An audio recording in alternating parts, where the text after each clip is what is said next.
just like to drink a lot more, you know? It's so weird because I come from New York, and certainly I did my share of drinking in college, etc. But after a while you get over it and you're not kind of out getting trashed every single weekend. And I think with Brits, because they're uptight, you know, they really depend on alcohol often to even have a decent conversation. And I'm really shocked when I had lunch once years ago with a friend, and my husband was there, and it was a friend in Long Island, and she invited us to her house, and it was just like a simple lunch, like a salad or something. And as we left, my husband said, God, you know, that guy she had there was such a nice guy. It's a shame that he's an alcoholic. And I said, well, why do you say that? We didn't even have anything to drink. He said, well, yeah, I assumed she didn't serve wine because he has a drinking problem. You know, he couldn't like fathom the idea of having a meal with no alcohol. And I think Brits, because they have a kind of ambivalent attitude in the society toward alcohol, you know, there's a kind of strain of puritanism there, the way there is here. They really overdo it, and especially kind of kids and people even in their 30s. The object is to get as completely drunk as you can. It's like frat boys every single weekend. And, you know, they quickly move beyond the place where it makes them voluble and interesting and fun to where they're like insensible and vomiting. There's like a pretty short span because they drink so fast, too. Well, the girls drink just as much as the guys do because they figure if you can't, they're not going to talk to you, you might as well be drinking also, and maybe you'll be able to meet someone. I mean, they all seem to get like completely trashed and then go home with each other without literally having had a conversation. You know, the whole idea is get fucked up, have sex, and maybe you like each other tomorrow, or maybe not. And over again. And the big issue now is women binge drinking the way the men do because they're trying to be cool the way the men are.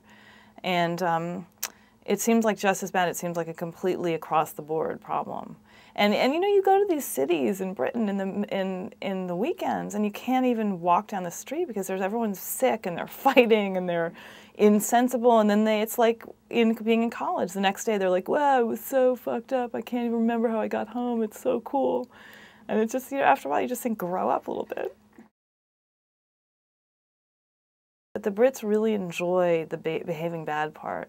They really enjoy the aggression that it allows them to give play to.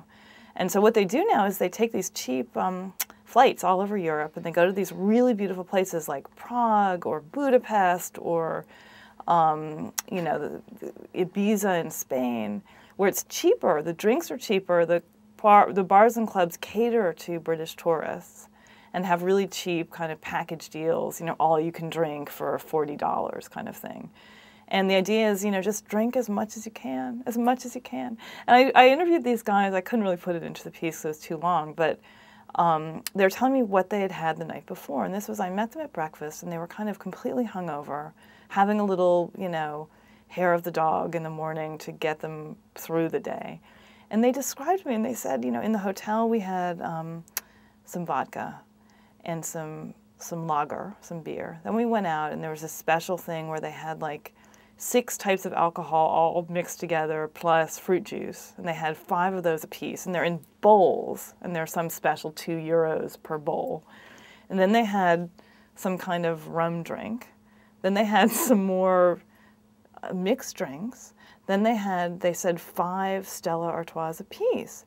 And I said, God, you know, so was that it? And they said, no, no. And then we met some women and brought them back to the hotel. And they said, but it's a problem because often you have to pay like €30. And I said, what, prostitutes? And they said, no, no, no, the hotel's just trying to, you know, make extra money. So if you bring a woman back that's not staying in the hotel, you've got to pay extra. So we try to meet women who are already in the hotel because it's just much cheaper that way. And I thought, you know, where's the romance? These were like 25-year-old guys who worked. One of them was an architect, and one of them was he worked as like a painter-decorator. And, you know, and they said, we work so hard back home, this is the way we release our tensions. You know, this is the way we let our hair down. And we'll do this every night for 10 days. And then we'll go back home, and we can do it on weekends at home, but we can't do it during the week, and that's what's so sad.